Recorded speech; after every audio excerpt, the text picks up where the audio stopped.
wabarakatuh. Selamat sore, sahabat Uma, dimanapun Anda berada. Bertemu lagi dengan saya hari ini, Romi Yanika, sebagai Head of Digital Marketing di Uma Indonesia. Ya, hari ini kebetulan hari pertama yang mana acara live Uma hari ini langsung di Instagram Live, Uma Live, YouTube Live, dan juga Facebook Live.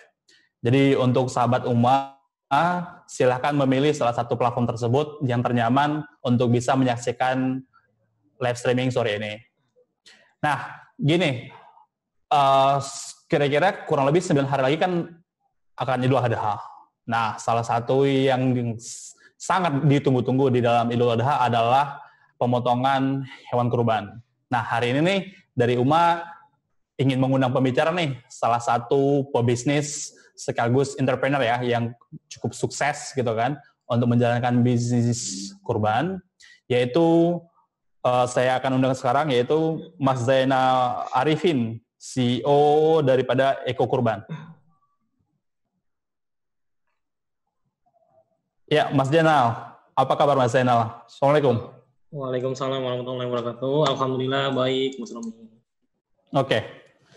Nah, Mas Zainal nih ngobrol-ngobrol masih di rumah aja atau gimana?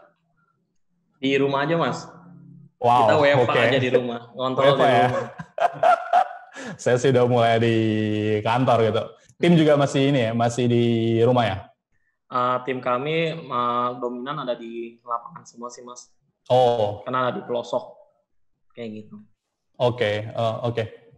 Ya, acara hari ini disponsori oleh Uma, Kita Bisa, dan juga Eko Kurban.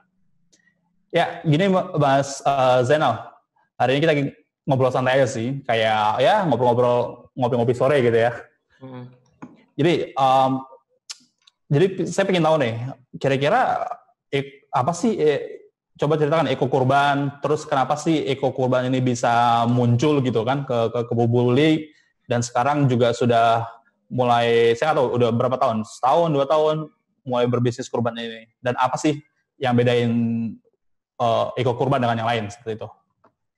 Untuk Eko Kurban sendiri didirikan tahun 2017, Mas. Dan Eko Kurban sendiri pas berdiri pun sudah berplatform kurban digital.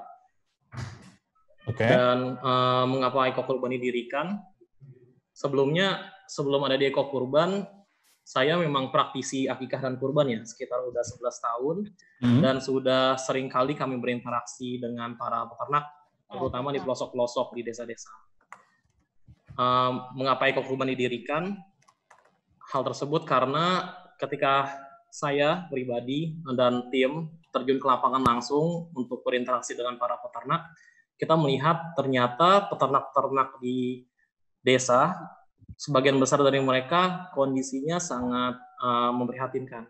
Kondisi-kondisi peternak lokal yang ada di desa itu kondisinya miskin. Padahal kita tahu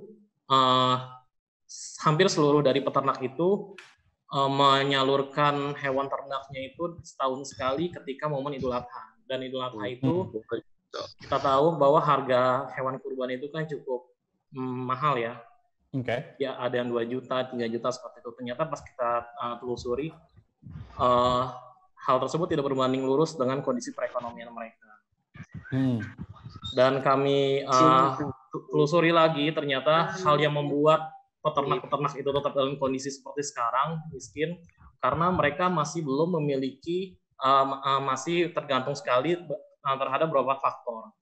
Faktor yang pertama, mereka masih sangat tergantung sekali dengan yang namanya rentenir atau penyuplai modal untuk penyuplai modal ketika mereka ingin membeli bibit. Mereka tidak memiliki uang untuk membeli bibit, mereka harus bergantung sekali dengan orang-orang yang memberikan modal berbunga. Yang kedua, mereka juga tidak bisa melepaskan faktor dari tengkulak atau belantik ya, kalau misalkan dunia hewan sapi atau kambing. Karena mereka tidak memiliki akses, lokasi mereka di pelosok, lokasi mereka di desa. Mereka tidak bisa menjual hewan-hewan ternak mereka tanpa adanya bantuan belantik. Dan belantik pun yang memberikan harga sesuka mereka, seperti itu. Dan harga yang kita ketahui di perkotaan di langsung pun adalah harga-harga yang sudah melewati beberapa tahapan rantai transaksi tersebut. Sehingga yang masuk ke peternak-peternak kita adalah sudah dipotong-potong dari proses-proses tersebut. Jadi kondisi mereka masih memprihatinkan. Itulah mengapa ekokurban didirikan. Kami berupaya bagaimana peternak bisa sejahtera. Seperti itu. Dan gambaran ya Mas, mulai tahun 2019 tahun lalu, kami berkomitmen bagaimana kita mendapatkan keuntungan dari penjualan secara digital, itu kita kembalikan lagi untuk pemberdayaan, untuk ke para peternak di desa-desa. Hampir seluruh keuntungan yang kami dapat setelah dipotong operasional itu, kami belanjakan bibit-bibit ternak. Kami distribusikan ke mitra-mitra peternak kami di pelosok-pelosok desa. Hal tersebut sebagai upaya kami untuk memutus mata rantai dari rentenir itu sendiri. Bagaimana para peternak nanti bisa melepaskan hal-hal yang memberatkan mereka. Lalu dengan adanya ekokurban juga, kami berupaya untuk memberikan sebuah teknologi bagaimana dari pelosok, dari desa, para peternak bisa menjual tanpa harus adanya tengkulak atau belantik. Ekokurban maka dilahirkan. Kami menyediakan teknologi tersebut. Sehingga yang ada saat ini ekokurban menawarkan atau menjadi solusi satu kepada masyarakat di Indonesia bahwa berkurban itu tidak mahal. Dan itu murah. Dan yang kedua kami juga menjadi solusi bahwa dengan adanya kami maka kesejahteraan peternak semakin meningkat seperti itu. I see. Seperti itu. Nah, berarti Mas gini, kalau mungkin saya nyebutnya sih berarti ada sisi social enterprise-nya ya? Ya benar, emang tujuan kita dengan ekokurban itu social enterprise. Social enterprise dalam hal untuk memberikan kesempatan yang sama rata antara peternak di kota besar, terus di daerah, untuk tetap bisa tetap bisa berbisnis kurban, menjual kurbannya, dan mereka tetap mendapatkan benefit yang mana sepertinya hanya biasanya di kota-kota doang yang mendapatkan, seperti itu ya? Iya, seperti itu. Nah, tapi caranya di sini menggunakan teknologi. Nah, apakah yang kita maksud di sini adalah teknologi orang bisa beli dengan simpel jari gitu kan? Langsung online, terus dia bisa, mungkin contoh saya kan di Provinsi Jakarta gitu kan. Terus saya mau kurban ke daerah gitulah, katakan ke mana ya, misalkan Sidoarjo mungkin kan, atau kota-kota yang lebih kecil gitu kan, itu bisa ya dengan ekokurban? Ya, sangat bisa sekali Mas, karena emang ekokurban seperti itu. Jadi kita mencoba menjadi jembatan ya, bagaimana kita melihat kurban di wilayah perkotaan sudah sangat menumpuk, jadi pendistribusiannya pun tidak tepat sasaran. Jadi bagaimana dengan ekokurban, daging kurban yang ada, para pengurban itu bisa mendistribusikannya ke wilayah-wilayah yang sangat tepat sasaran di pelosok-pelosok. Karena setiap tahun, setiap Idul Adha diselenggarakan, kami terjun langsung ke lapangan ya. Ternyata dari mereka di pelosok-pelosok, walaupun kita melihat ternak banyak di desa, tetapi sebagian besar dari mereka bahkan ada yang tidak pernah makan daging sama sekali. Wow, seperti itu. Itu menjadi pengalaman kami ya, mengapa kami juga jadi semangat untuk membesarkan ekokurban ini. Karena kita benar-benar harus menjadi solusi buat umat. Bagaimana kita bisa mendistribusikan daging-daging dari perkotaan ke wilayah-wilayah pelosok, ke gunung-gunung, ke desa-desa seperti itu. Nah, kalau kita bicara cakupan ya Mas, itu apakah sudah seluruh Indonesia atau masih di Pulau Jawa atau gimana nih cakupan daerahnya? Tujuan kita memang untuk seluruh Indonesia ya, tapi kalau untuk tahun ini kita masih mencakup seluruh Pulau Jawa sih. Dari Jawa Tengah, Banten, Jawa Timur, kita ada. Seperti itu. Tapi kedepannya memang harus kayak seluruh Indonesia. Tadi kan kita udah ngomong ini ya beberapa keunikan lah daripada si ekokurban ini. Nah, kalau kita bicara hewannya ada apa aja nih Mas yang bisa dipilih oleh para sahabat? Hewannya kita ada kambing, ada domba, ada sapi, ada kerbau seperti itu. Nah, tapi dengan catatan tadi ya untuk perbandingan gitu, di kota katakanlah harga kambing bisa 2,2 sampai dengan 3 juta. Cuman kalau di daerah dan pilih tempatnya terus lewat Eko Kurban, itu paling batas bawah berapa, Mas? Kita single price, Mas, untuk kambing dan sapi. Kalau misalkan kambing kita cuma 1,4 juta kok. 1,4, 1,5 gitu. Kalau di Kitabisa kita 1,4. Oke, berarti bisa dibilang satu kambing saya beli atau domba saya beli kota, di daerah bisa dapat 2 gitu ya? Nah, ya seperti itu. Kan lebih besar impact-nya. Betul. Itu secara sosial lebih ini. Ya, pemerataan ekonomi lah ya, sekaligus juga. Nah, terus berikutnya nih, katakan saya udah order nih kan, misalkan saya order nih, Romi order nih, jebret. Oh ya, by the way, sebelum saya lanjut, sahabat Uma, kalau yang mau bertanya, silahkan di kolom komentar ya. Apakah di Instagram, YouTube, di Uma, ataupun di Facebook. Silahkan, nanti kita bakal ada Q&A juga dari sahabat Uma. Nah, lanjut nih Mas. Misalkan saya udah order nih, gitu kan, via aplikasi Uma. Jadi sahabat Uma yang ingin coba pesan si Eko Kurban ini, tinggal masuk ke aplikasi Uma, atau yang belum ada, silahkan download gitu kan, di Google Play ataupun App Store.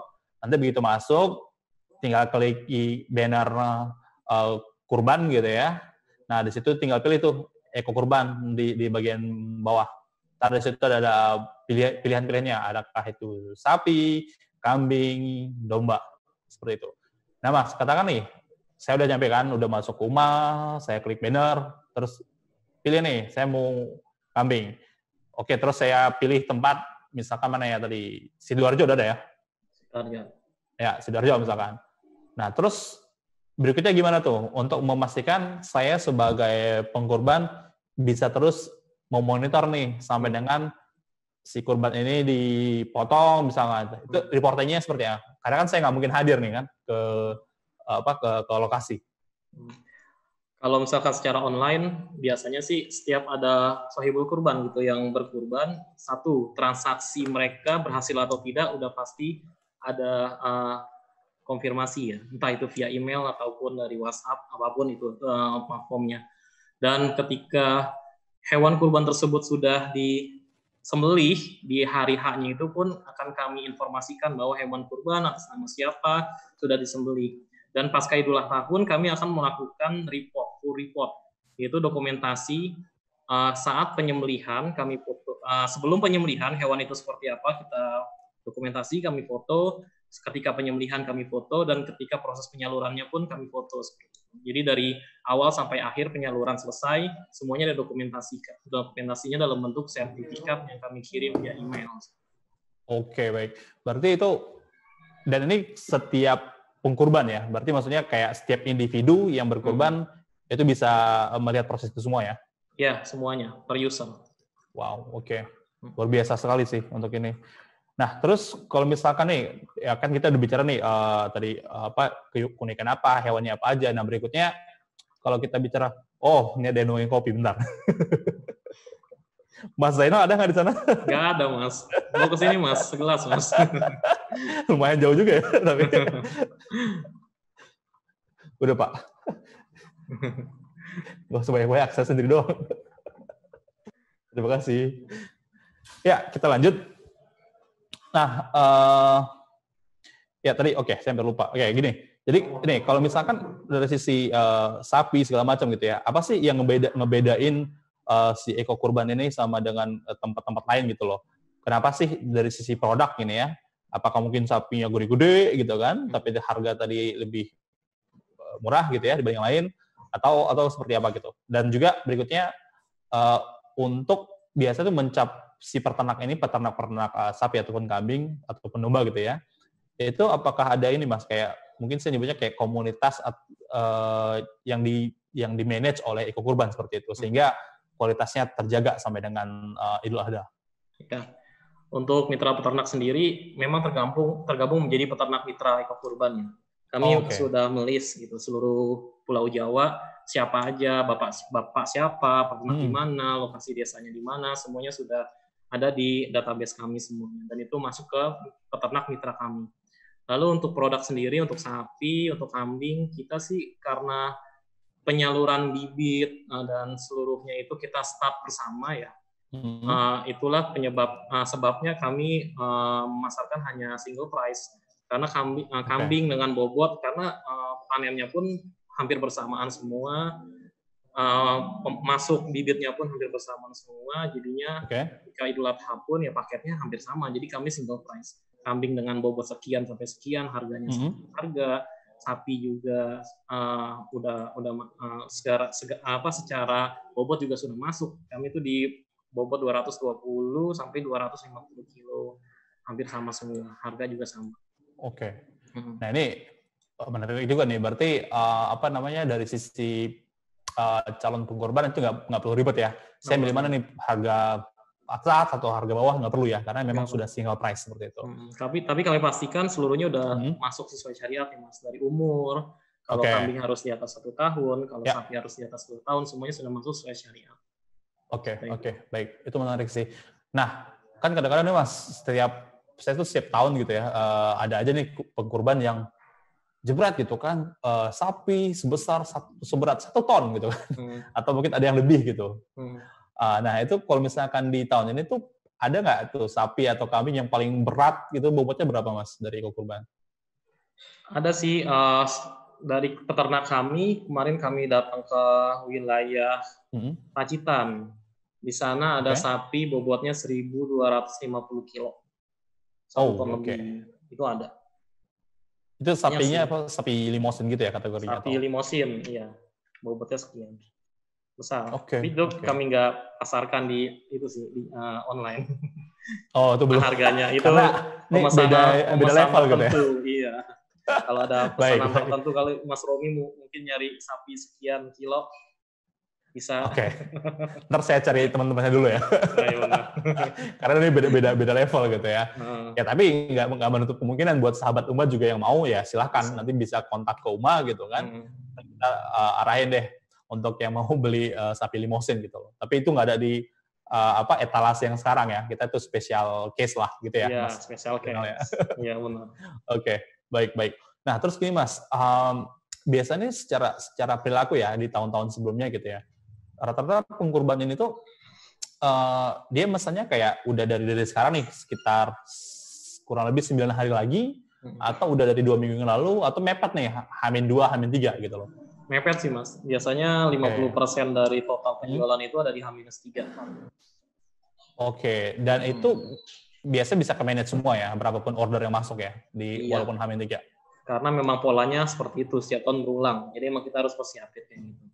Oh, jadi udah terbiasa lah ya dengan pola seperti itu. Oke, baik. Terus nah ini kan mungkin tahun ini kalau saya bilang sih bagi semua umat manusia ya di seluruh dunia itu tahun yang cukup agak kurang berbahagia lah. Saya nggak bilang menyedihkan, tapi kurang berbahagia. Ya kita ada pandemi COVID-19 gitu ya. Nah tapi kira-kira secara perubahan behavior pengkorban nih Mas, antara tahun yang sebelum-sebelumnya, sedangkan tahun ini ada pandemi itu seperti apa ya? Kalau untuk kurban digital, harusnya sebagian masyarakat Indonesia lebih memilih digital ya, karena memang dari arahan pemerintah sendiri. Ada juga tadi sebelum masuk ke talk show ini, saya juga berbicara dengan dari perwakilan Kementan ya. Ternyata pemerintah sendiri pun mengarahkan masyarakat kita untuk lebih memilih berkurban secara daring atau online. Tersebut karena kita sesuai dengan arahan pemerintah. Dengan kita berkurban dengan daring, kita dapat menghindari kontak langsung antara penjual dan pembeli, antara manusia dan hewan. Untuk pandemi ini harusnya sebagian besar masyarakat kita yang aware dengan protokol kesehatan lebih memilih kurban online. Ya, saya setuju sih. Itu salah satu usaha kita juga ya, tidak cuma sebagai pebisnis gitu kan, cuman juga sebagai tanggung jawab terhadap urusan sosial. Tapi tadi udah jelas banget ini Ikukurban tuh berdampak sosial enterprise gitu ya. Kalian para sahabat Uma jika beli di Ikukurban gitu kan lewat aplikasi Uma itu bisa bermanfaat lah uang yang kalian habiskan untuk berkurban itu, karena dampaknya nggak cuma kelihatan di kota nih. Mungkin teman-teman yang tinggal di kota-kota besar gitu ya, sahabat Uma itu mungkin nggak terlalu ada, sebagian terasa gitu kan. kena korban daripada COVID-19 gitu ya, baik secara ekonomi ataupun kesehatan. Namun sebenarnya kalau betul di daerah tuh kayak dampaknya tuh lebih ini ya, Mas, lebih terasa ya bahkan ya kalau di daerah. Lebih terasa. Bahkan saya punya pengalaman tahun lalu ya 2019, belum pandemi ya. Ketika saya datang langsung ke satu titik, lucu banget ya. Datang kambing sama sapi gitu satu mobil gitu ke desa tertentu gitu. Itu desa Jeruk namanya di Pacitan. Oke. Bahkan mereka bertanya-tanya gitu sama RT-nya, ini ada pemilihan gubernur ya, dibilang kayak gitu. Kok tumben ada sapi sama kambing masuk desa? Oke. Ternyata memang mereka bahkan setiap setahun sekali pun nggak ada perayaan Idul Adha, nggak ada penyembelihan hewan kurban. Oke. Dan ketika hewan kurbannya pun disembelih, ya mereka udah kayak pesta rakyat. Mereka bergotong royong menyembelih, mereka bergotong royong untuk menyiapkan daging, ibu-ibunya juga turun, mereka masak bareng, mereka makan bareng, udah seperti ada hajatan. Dan mereka bahagia banget pas masuk daging atau sapi dan kambing ke desa mereka. Karena memang nggak setiap tahun ada kurban di daerah mereka. Dan itu gambaran bahwa berkurban dengan online atau melalui platform sosial enterprise seperti Eko Kurban tuh impact-nya sangat besar sekali. Insya Allah lebih barokah. Oke, ya, saya setuju banget sih, Mas. Mungkin ntar saya juga salah satu yang termasuk ya, semoga. Ya, apa namanya? Ya itu dia sih, di Eko Kurban tuh bedanya itu kalian teman-teman sahabat semua nggak cuma ada bisa ngelihat secara langsung, reportingnya langsung. Pertama tuh udah pasti safety ya, Mas. Safety dari apa ya, nggak perlu berkerumun gitu kan. Kedua, reportingnya jelas dari Eko Kurban. Dan ketiga, itu gampang banget. Tinggal masuk ke aplikasi UMA, terus klik banner kurban, terus cari Eko Kurban, udah tinggal pilih aja, mau sapi, kambing, ataupun domba. Nah, kalau misalkan ini Mas, sekarang berarti H-9 gitu ya. So far, dari sisi targetnya Eko Kurban itu sudah tercapai banyak nggak? Atau udah banyak nggak kurang lebih ini yang masuk atau beli di Eko Kurban? Dari target tahun ini, kita sudah masuk sekitar 30-an%. Tapi kami optimis di hari H kita udah mencapai target kita. Oke, karena ya itu tadi ya, H-3 ya, masih 5 hari lagi lah. Karena ini juga nih, ini sekarang tanggal 22, orang mepet-mepet ini kali ya, nunggu dapat ini dulu, gajian dulu. Benar, gajian. Dan masih di masyarakat kita tuh mikir kurban, mereka beli hewan kurban. Wah, nanti ribet ngurusnya gitu-gitu kan. Nanti aja, mepet aja belinya. Atau nanti menjelang pas lagi takbiran mungkin harganya promo, harganya apa. Nah, itu lebih mindset masyarakat kita masih seperti itu. Yang menyebab meledaknya di hari menjelang hari H. Terus untuk proses ini Mas, jadi kan katakan kan kita insya Allah nih semua sama ya seluruh Indonesia ya. Itu tuh sholat Idul Adha itu tanggal 31 Juli hari Jumat gitu ya. Tapi maksimal biasanya dari Eko Kurban tuh untuk potong memotong gitu ya, proses itu sampai dengan H+ berapa Mas? H+3. Kita terakhir penyembelihan sampai jam 12 siang tanggal 3 Agustus, hari Tasyrik. Oke, baik. Oh, ini cepat juga ya, nggak tidak perlu menunggu lama gitu ya bagi. Nah, tapi kalau misalkan nih dari sisi pengkurban, apakah misalkan saya order sekarang nanti kurbannya saya dulu dipotong atau itu gimana pengaturannya? Sesuai istilah first come first serve atau gimana ini aturannya? Iya, pokoknya ya seperti itu Mas. Jadi setiap ada yang membeli, datanya kami kumpulkan, kami langsung distribusikan ke peternak-peternak mitra. Ya otomatis datanya masuk duluan, ya disembelih duluan. Oke, baik. Ya karena yang sudah masuk bisa bisa langsung bisa langsung di data gitu kan, terus langsung pilih hewannya gitu. Oh ya, by the way, kalau ngomong-ngomong kalau untuk milih tuh kita bisa milih nggak sih? Misalnya saya nih bisa milih nggak? Kayak mungkin saya mau yang kambing yang putih, nggak mau yang hitam misalkan, itu bisa nggak sih? Kalau online agak sulit sih Mas. Oke. Iya, karena kan jumlahnya juga kan nggak sedikit ya. Jadi kami cuma ngasih nama detil, nama ayahnya, bin atau bintinya. Iya, di wilayah mana, pendistribusiannya. Hanya sebatas data itu sih yang kita salurkan. Tapi sudah dipastikan secara kualitas baik itu kesehatan ataupun yang lain itu udah terjamin ya? Sudah terjamin semuanya. Oke, baik.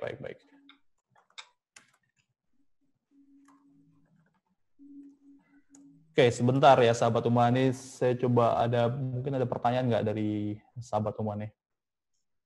Ya, sembari menunggu pertanyaan dari sahabat Uma, Mas Zainal, bisa ini nggak, kayak berarti selama, mungkin saya nyebutnya gini ya, dari sisi social enterprise-nya gitu ya, kurang lebih itu sudah berdampak kepada berapa banyak peternak, Mas? Saya itu yang individu ya, bukan kayak mungkin kan peternak punya tim gitu ya, tapi kira-kira itu sudah memaslahatkan seberapa banyak peternak gitu loh Kalau sejauh ini. untuk saat ini kita udah sekitar ada 200-an peternak individu yang masuk ke kelompok kami, yang itu sudah benar-benar mendapatkan dampaknya sekali ya, seperti kita udah memberikan bibit, kita udah memberikan bantuan subsidi pakan hewan gitu, yang touch langsung ke kami itu sekitar 200-an. Tapi untuk mitra-mitra kan kami membedakan antara peternak yang benar-benar sudah masuk di dalam tim kami gitu, dan peternak-peternak yang hanya menyuplai ternak mereka ke kami. Ya itu beda ada dua. Tapi kalau misalkan dihitung dari totalnya itu ya banyak sih Mas, 500-an peternak juga sudah ada sih. Karena satu peternak itu kan nggak banyak ya hewan ternaknya. Paling mereka cuma punya 3 ekor atau 5 ekor. Ternak-ternak kecil, bukan ternak besar. Ya justru itu kan yang harus dibantu gitu ya.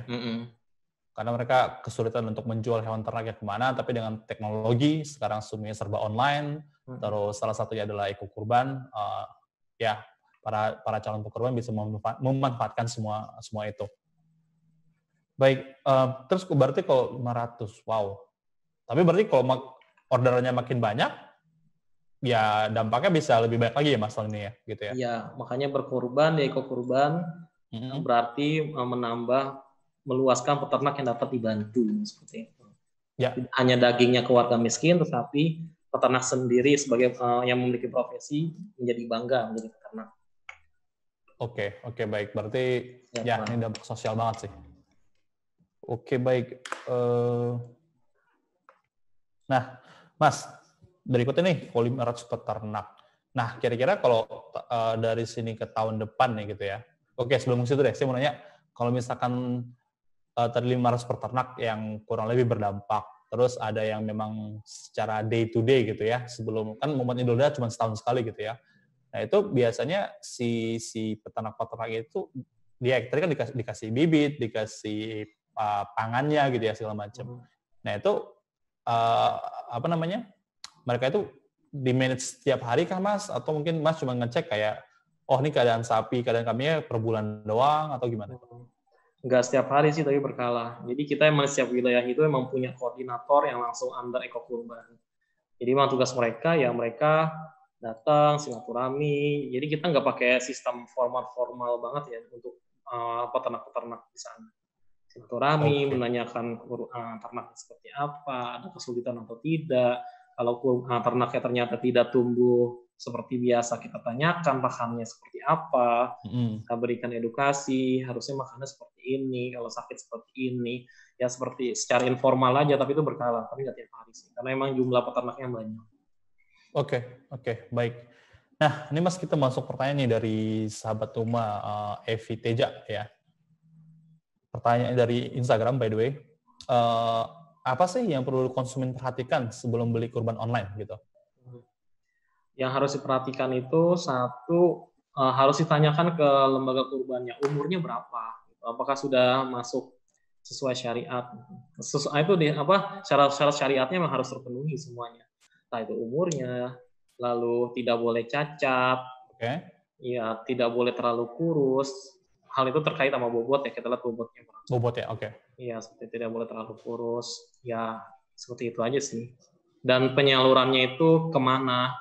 Kalau ada beberapa platform kan kita bisa memilih wilayah mana yang kita salurkan.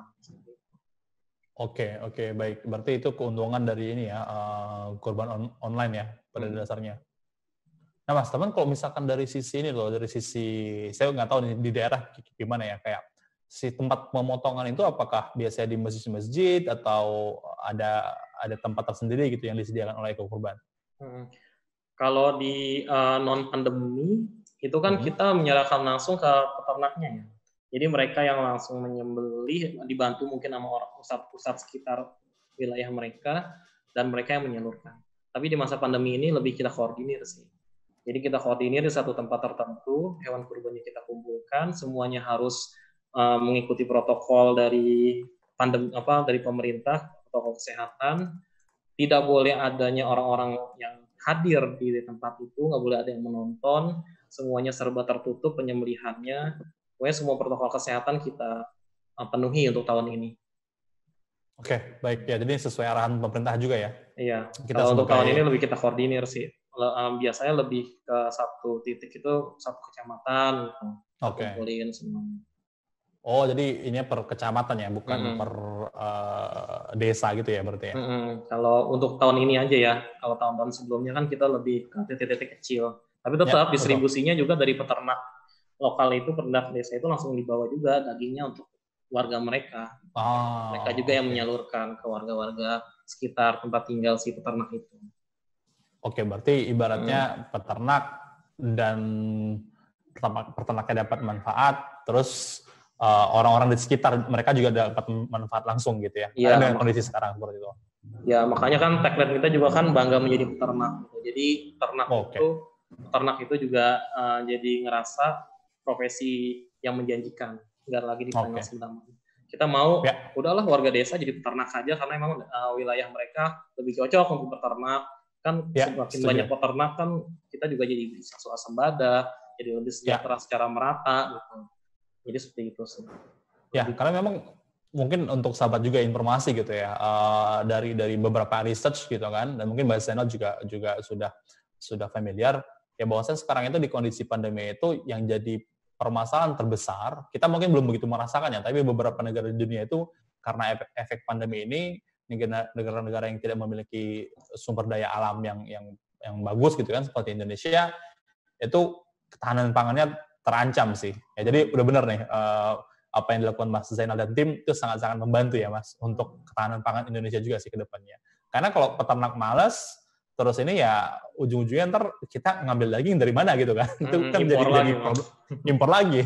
Sedangkan sekarang semua orang mencoba untuk tidak ekspor atau impor apapun gitu kan dari di negara masing-masing. Oke, menarik. Nah, berikutnya Mas, ada pertanyaan lagi nih. Wah, ini udah ini pertanyaan langsung ke hasilnya nih. Mas Zainal, enak mana daging domba yang ukuran besar atau domba muda? Nah, kayak doyan makan domba dong. Kalau untuk makan ya lebih enak domba muda, lebih empuk. Tapi kalau misalkan domba tua juga bisa empuk juga, tergantung kita cara mengolahnya. Oh enggak, ini domba yang ukuran besar atau domba muda? Tapi kalau tua tuh udah pasti biasa besar gitu ya maksudnya? Ya nggak harus sih. Berarti tadi pertanyaannya apa? Lebih tua apa lebih besar? Enak mana daging domba yang ukuran besar atau domba muda? Muda sama besar, berarti identik tua dong. Kalau tua udah pasti alot sih. Oke. Tapi yang muda juga banyak yang gemuk kan. Kalau gemuk yang muda ya itu yang pasti dipilih lah. Tapi itu ideal ya? Udah ideal sekali, tapi kan buat kurban kita kan ada syarat umur. Harus di atas 1 tahun. Kalau domba muda itu kan biasa yang di pinggir-pinggir jalan buat sapi gitu kan, umurnya masih muda banget, belum masuk syariat. Belum masuk syariatnya ya. Nah, tapi kalau misalkan bicara itu, domba ini di Eko-Kurban sekarang banyak stok ya, yang kira-kira ya mungkin ideal nih, kita bicara ideal nih. Yang muda tapi badannya gede gitu misalkan. Untuk yang bobot gede di atas 1 tahun banyak, itu yang kita sediain buat kurban. Oke. Ya, setelah ini saya mengingatkan untuk sahabat Uma gitu ya, yang ingin berkurban, dengan catatan pertama untuk menghindari kemungkinan terpaparnya oleh COVID-19 gitu kan, terus kemudahan, terus ketiga juga bisa monitor dari jarak jauh, jangan lupa Kalau yang sudah punya UMA, silahkan buka aplikasi UMA, atau yang belum, download di Google Play atau App Store. Tinggal klik banner di sana, gitu kan. Terus nanti tinggal pilih Eko Kurban. Yaudah, nanti sahabat UMA tinggal pilih aja, mau itu sapi, kambing, atau domba. Dan pastinya nih di Eko Kurban tuh single price. Jadi nggak perlu ribet-ribet mikirin, mana sih harga yang paling murah, itu nggak perlu. Karena itu single price, dan bisa dipastikan ini berdampak ke daerah, gitu ya, ke peternak di daerah. Jadi biar kita inilah saling membagi rezeki lah, gitu ya Mas Zainal, ke seluruh Indonesia. Gitu. Ya benar, pemerataan ekonomi. Nah, iya, pemerataan ekonomi. Ya, saya sangat setuju. Nah, kalau dari Mas Zainal ada yang mau disampaikan nggak nih ke sahabat rumah? Karena kita sudah berada di penghujung acara hari ini. Yang mau disampaikan, ya itu, di masa pandemi ini, kurban digital adalah salah satu solusi yang dapat diambil untuk para pengurban. Seperti itu. Itu adalah solusi yang sangat efektif. Kita sudah mengikuti arahan juga dari pemerintah. Dan jangan diragukan lagi bahwa kurban online itu tidak amanah lah, tidak transparan lah, karena dengan teknologi semua kita bisa akomodir. Semuanya kita pastikan amanah sesuai syariat dan tepat sasaran, itu yang pasti. Oke. Baik. Ya, demikian sahabat Ummah untuk live streaming hari ini bersama Eko Kurban dan juga Kita Bisa. Nah, jangan lupa sahabat Ummah, besok kita juga ada lagi nih live streaming mengenai berkurban praktis di Ummah Aja, yaitu di tanggal hari Kamis jam 10 gitu kan, dengan Digiternak, dan di hari Jumat jam 7 malam. Ya, demikian sahabat Ummah untuk bincang-bincang kita sore ini bersama Mas Zainal Arifin, CEO dari Eko Kurban. Semoga dari sahabat Ummah yang sudah punya ready nih, udah punya rezeki gitu ya. Silakan langsung ke aplikasi UMA, klik banner berkurban, dan pilih Eko Kurban. Di sana banyak pilihan, seperti tadi yang Mas Zainal bilang. Namun, kalau misalkan ada yang rezekinya berlebih gitu ya, dan mau limosin, itu juga bisa ya, Mas Zainal ya. Itu ntar chat aja lah gitu ya. Ya. Karena tidak ada di jelas. Iya, benar. Ya, baik, oke. Baik, terima kasih sahabat Ummah. Saya Romi Indika dan Mas Zainal Arifin mohon pamit. Sampai bertemu di live streaming selanjutnya. Assalamualaikum warahmatullahi wabarakatuh. Waalaikumsalam warahmatullahi wabarakatuh. Kita terlahir untuk mencari jalan yang lurus. Dalam mendapatkan pengetahuan, dalam mencari pengalaman,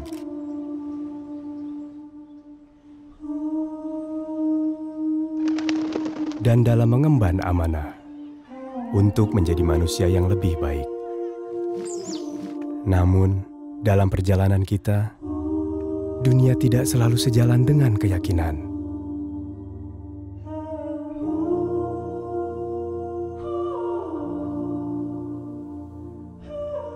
Zaman mendatangkan beragam pilihan. Namun yang baik untuk kita tidak selalu jelas di depan mata. Karena itu, Ummah hadir untuk kita sebagai penunjuk arah yang insya Allah memberi pencerahan, dan sebagai sahabat yang insya Allah senantiasa mengingatkan.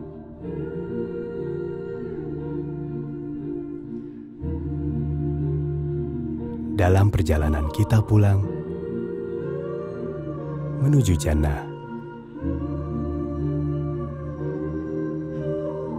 Ummah, teman ibadahmu.